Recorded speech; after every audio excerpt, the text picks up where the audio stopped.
watching the park quieten from the hotel window, I hear you softly sleep, amongst the cars and saluting songbirds. For a city whose size had scared me for years, right now it's a feeble evening roar, not unsimilar to a beach evening ending.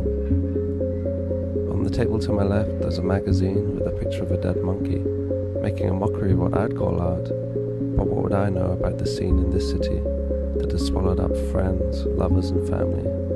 Just give me a village the size of a teacup. But you're happier here, spread out with your eyes closed. I feel I should order a drink in celebration to welcome the summer whose first day is ending. But should you wake, you'd catch me, of course, and ask me the wisdom of drinking once more. I cast my mind back to yesterday's wedding, where we got drunk and fell over. I did my best to be polite to a family I'd never met, but on numerous occasions, I guess I could have tried harder. Of course, by the end of the night, I was best friends with everyone and everyone's wife. But right now, I can remember their names no matter how hard I tried. As the sun glares through the hotel window, I wonder of our future and where it'll lead to. I wonder if you'll be laying there 10 years, 20 years, 30 years down the line. I'll still be staring out at the street, confused about love and life. It'll be interesting to see if anyone ever bought those songs of mine, if anyone heard those words that I never got quite right. I think I can be honest in presuming the world is not exactly going to be leaping out of his bed to make me rich, using my songs in adverts, selling oranges. Or lemons.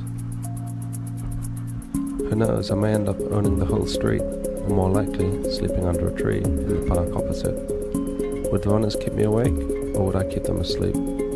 I hope I'd have the sense to move back home, as lovely as today is. I imagine the winter would be rather cold. I've been told for years that the devil had the best tunes, and that the devil lived down here, whereas us country folk weren't worth the salt from the road, from expat magazine editors who chose to lose their temper on the easily persuaded northern town dwellers. And sure enough, 99% of the people I meet have scant regard for entertaining me. It seems I'm too old and too slow and too quiet and just wrong.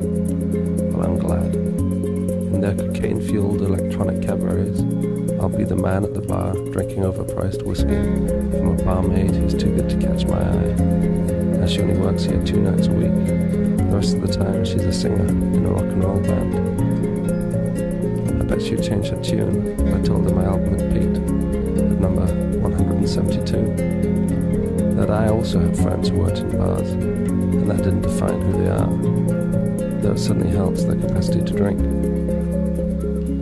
But I've strayed off the subject, and now I'll be leaning over and waking you up, and you'll squint at me through the cracks between your eyelids, woozy with cider, as if you were asking just exactly where we are, and exactly what I wanted.